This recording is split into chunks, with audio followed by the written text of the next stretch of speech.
Bonjour, jour de jeûne.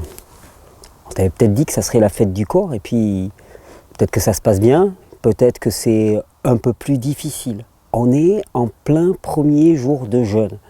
Vous êtes plus d'un millier à avoir répondu présent pour l'appel, un millier officiellement, mais d'après ce qu'on m'a dit, il y en avait facilement le double ou le triple. Vous êtes peut-être 2-3 000 en train de jeûner. Nous sommes peut-être 2 ou 3 000 en train de jeûner en même temps, en train d'oser franchir cette barrière de méconnaissance, de peur, de conditionnement qui fait que on n'ose pas aller là où c'est peut-être un petit peu inconfortable. Bah ouais, parce que jeûner, c'est la fête du corps. Alors la fête du corps, c'est pas obligatoirement la fête des sensations. Mais c'est là où on commence à réaliser que la présence ou l'absence de symptômes n'est en aucun cas indexée sur l'état de santé. Et c'est là où il y a un apprentissage fallacieux. C'est qu'on nous a dit que pour être en bonne santé, il ne fallait pas avoir de symptômes. Et si on avait des symptômes, on était en mauvaise santé. Et j'essaye dans ces vidéos de vous le montrer de multiples façons. On ne peut pas faire une corrélation entre symptômes et état de santé. On peut être en très bonne santé, avoir beaucoup de symptômes. On peut être en très bonne santé, ne pas avoir de symptômes. On peut être en très mauvaise santé, ne pas avoir de symptômes. C'est même très fréquent. Et on peut être en très mauvaise santé et avoir des symptômes. Tout dépend de l'état nerveux de la personne et de sa capacité à expulser les produits qui congestionnent son organisme et qui empêchent son fonctionnement normal. Et dans le jeûne, qu'est-ce qu'on fait? Eh bien, dans le jeûne, on réduit déjà drastiquement la quantité d'énergie qui est consacrée à autre chose que les fonctions de nettoyage et de reconstruction du corps pour tout envoyer sur cette fonction-là. Donc, ça va se reconstruire et ça va se nettoyer. Ou ça va se nettoyer et ça va se reconstruire. Donc, peut-être que c'est votre première journée de jeûne. Peut-être que vous n'aviez jamais jeûné. Peut-être que vous éprouvez des sensations qui ne sont pas super agréables. Eh bien, réjouissez-vous. Réjouissez-vous parce que ce qui est en train de se passer dans votre corps, c'est le seul et unique chemin vers l'état de santé. C'est-à-dire que votre corps est en train d'agir pour nettoyer ce qui doit être nettoyé, reconstruire, rééquilibrer ce qui doit être rééquilibré. Pensez à cette fabuleuse fonction qui est l'autophagie.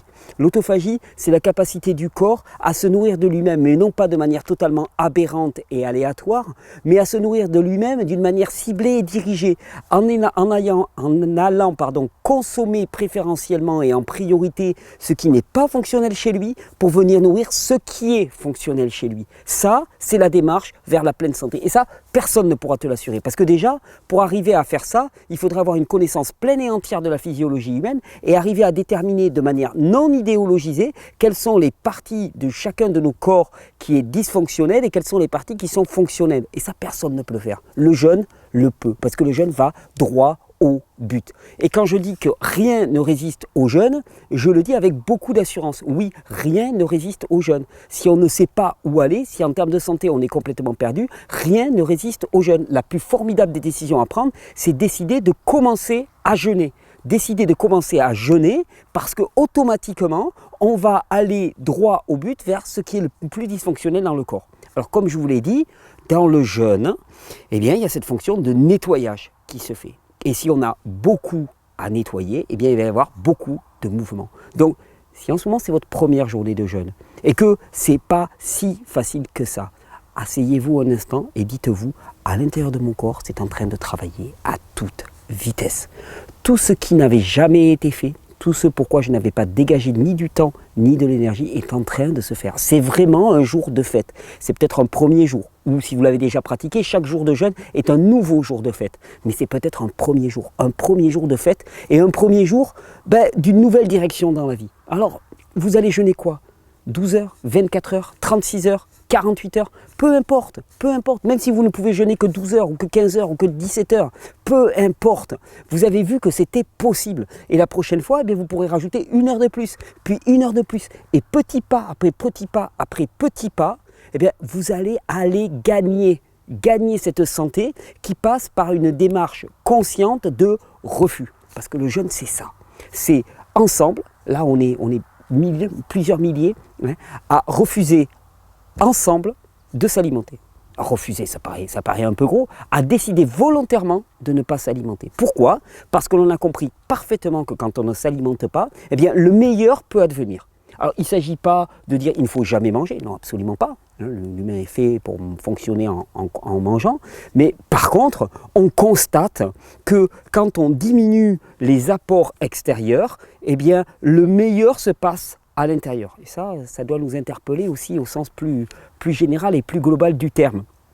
Et dans le jeûne, c'est ce qui se passe. Et c'est ce que nous sommes tous en train d'expérimenter. Alors je vous le dis, même si c'est difficile, même si aujourd'hui ce n'est pas un jour confortable, c'est pas un jour confortable, par contre c'est un jour de fête sur le plan de la santé. Et c'est ce qui te montre que les symptômes et la santé sont deux choses complètement désindexées. C'est un jour de fête absolue. C'est le premier jour, c'est l'introduction d'un mouvement dans ta vie dans lequel tu as choisi de prendre une pente complètement différente. On est dans cette thématique de la repentance. Repentance, choisir une pente et une direction différente. Tu arrêtes de croire que le remède vient de l'extérieur, tu as compris, vous avez compris, selon notre degré d'intimité, vous avez compris, ou tu as compris, si tu n'as pas envie de mettre de carapace entre nous, tu as compris que finalement, toutes les fonctions étaient là, tout était présent, et que il n'y avait pas besoin d'aller recourir à des multiples thérapeutes, à des multiples guérisseurs, qui avaient juste besoin de recourir à ta détermination, ton engagement et ta ténacité. Et c'est ça, notre persévérance. Le terme de persévérance, il est fondamental pour moi. Persévérer. On oublie, à force de recevoir des remèdes qui viennent de l'extérieur, dans lesquels on dit il ne faut pas se fatiguer dans la vie, il faut profiter. Ça, c'est le discours du monde. Le monde, il te dit jouis, non, mais fais pas trop d'efforts, reste tranquille, et ainsi de suite. Ah non, puis attends, ceux qui se font violence, mais ça a un côté un peu négatif, ça a un côté un petit peu autoflagellation.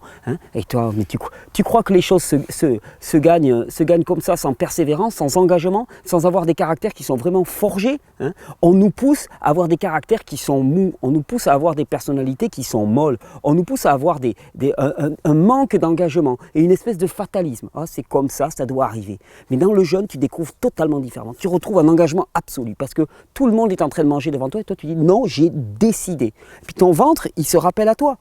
Il te dit ah non, mais moi j'ai faim, et puis ça gargouille, ça tient, puis tu as des images qui viennent et tout. Et là, toi, tu es là, tu dis non, non. En fait, c'est moi qui ai le contrôle. C'est pas mon estomac qui me dirige, c'est moi qui dirige. Je dirige mon estomac. Donc, je te donnerai à manger quand je l'aurai décidé. Et c'est pas toi qui va me conduire. C'est pas toi qui va me conduire par le bout du nez. Parce que dans ce monde, c'est comme ça qu'on vit. On vit conduit par notre sexe, par notre estomac, par nos envies compulsives. Et c'est ça qui nous meut. On est possédé, on est littéralement possédé par ces espèces d'instincts premiers et qui sont joués par le monde. Alors ces instincts premiers, ils sont parfaitement fonctionnels dans un cadre qui ne serait pas un cadre tel que nous l'avons actuellement. Le problème, c'est que dans le cadre où nous sommes actuellement, de la nourriture, il y en a partout, les sollicitations du monde pour acheter, pour consommer, elles sont partout. Et si délibérément on ne met pas un frein en disant non, là moi je m'abstiens, je refuse, je ne m'engage pas. Si on ne le fait pas, personne ne le fera pour nous. Au contraire, le monde est là pour te pousser. Il te dit mange, profite, gave-toi. T'inquiète pas. Après, on te fera une liposuction. Il n'y a pas de problème. Tu paieras pour consommer, tu paieras pour te faire liposucer. Donc, dans les deux cas, tu es perdant. Tu es absolument perdant. Ne compte pas là-dessus pour te sortir de la situation dans laquelle tu es. Par contre, tu peux compter sur le jeûne. Alors, ce petit message, il était tout simple, il était pour vous dire, ce que vous faites là, c'est fondamental. Ce que vous faites là, c'est énorme. Ce que vous faites là, c'est juste un pied de nez délibéré à la fatalité de ce monde, qui te dit, on n'y peut rien, ça se passe comme ça. Mais oui, tu peux quelque chose. Tu peux t'abstenir. Tu peux t'abstenir à tous les niveaux. Tu peux t'abstenir de manger, tu peux t'abstenir de boire, tu peux t'abstenir d'Internet, tu peux t'abstenir d'un téléphone portable, tu peux t'abstenir de consommer, tu peux t'abstenir d'acheter, tu peux t'abstenir de tout ça. Et tu peux découvrir l'énorme puissance qu'il y a entre tes mains à t'abstenir et à finalement te rendre compte que, au contraire, ça ne va pas plus mal, mais ça va mieux. Ça se passe beaucoup mieux.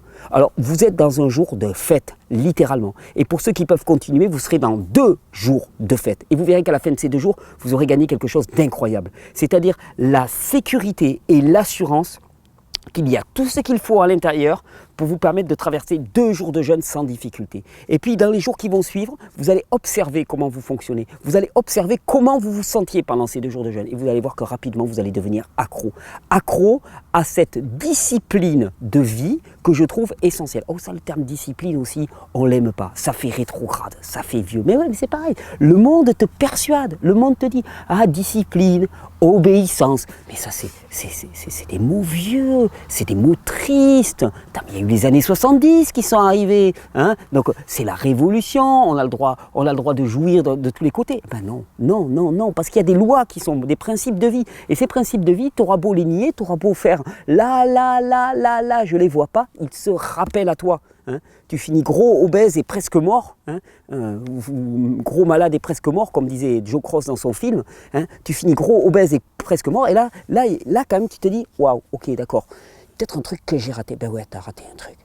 Et là, aujourd'hui, vous prenez une décision qui va juste à l'inverse. C'est pour ça que je suis vraiment formidablement heureux de ce terrain incognita. Je suis formidablement heureux de ce mouvement qui a été induit et de cette compréhension qu'il est de notre responsabilité de prendre notre responsabilité. Il est de notre responsabilité de redécouvrir l'humilité. Et l'humilité, on la découvre dans le jeûne. Parce que dans le jeûne, des fois, tu te sens pas bien. Tu te sens même minable, passez-moi l'expression. Hein. Tu te sens un peu à la ramasse, comme on dit. Hein. Tu es nauséeux, hein, tu as un mauvais goût dans la bouche, et ainsi de suite. Tu te rends compte simplement en t'arrêtant un jour. En t'arrêtant un jour, regarde tout ce qui se passe dans ton corps. Et ça, c'est l'humilité même. C'est-à-dire accepter de supporter et de soutenir un peu de désagrément physique parce que l'on sait que pendant des années et des années, on a bafoué, hein, on a battu en brèche des principes physiologiques essentiels pour notre corps et qu'on a compris que maintenant, il n'y avait plus de temps à perdre. Il n'y a plus le temps d'avoir peur, il n'y a plus le temps d'avoir des retenues à ce niveau-là. Il y a urgence. Il y a urgence à renforcer notre corps, il y a une urgence à renforcer notre mental aussi, en s'engageant dans cette discipline, en s'engageant dans cette persévérance, hein, et en s'engageant aussi dans cette recherche ici, droit au cœur. C'est ce que j'espère que vous apporte toutes ces vidéos. Vraiment, je le fais avec tout mon cœur. Tout ce terrain incognita, je le fais avec mes tripes, on pourrait dire. Et je suis vraiment heureux de voir que vous êtes autant à vous engager dans ce terrain incognita, avec autant de ferveur chaque année davantage. Je vous souhaite une bonne régénération. Je vous souhaite une bonne fin de première journée de jeûne. Je vous souhaite une bonne deuxième journée de jeûne pour ceux qui veulent expérimenter. Et puis, souvenez-vous vraiment, hein, que le processus d'apprentissage, il passe par des moments où c'est difficile, mais c'est le processus d'apprentissage. C'est-à-dire que toute personne ou toute tentative qui essaiera de vous dire « Ah non, mais il ne faut pas souffrir, il ne faut pas de difficultés » et ainsi de suite, elle essaye de vous priver de ce processus d'apprentissage. Donc allez-y au cœur, allez-y directement et allez chercher la ressource incroyable qui se trouve ici. Je vous souhaite une bonne régénération, je vous souhaite une bonne fin de terrain incognita. On se retrouve bien sûr tous les jours. Là, je vais vous laisser avec une autre petite vidéo bien sympa où on va parler de système nerveux parasympathique. Moi, je donne rendez-vous, je le rappelle, à tous ceux qui sont intéressés par la dimension plus spirituelle de mon message pour un partage de foi chrétien, hein, je tiens à bien le préciser, je suis chrétien, j'ai une foi chrétienne, je ne suis pas religieux, mais je suis profondément chrétien. J'aurai à cœur de partager ma foi. Je vous donne rendez-vous le dimanche 18 décembre à 11h au Mas Belric à Montesco. Vous trouverez facilement, il y a le site internet qui est sur le site Régénère, vous avez le lien pour une journée de partage de foi, de témoignages, où je vais vous expliquer un petit peu aussi comment on peut avoir une relation verticale qui ne soit pas condamnée par des dogmes, mais qui soit plutôt une relation vivante. Je vous souhaite une bonne régénération.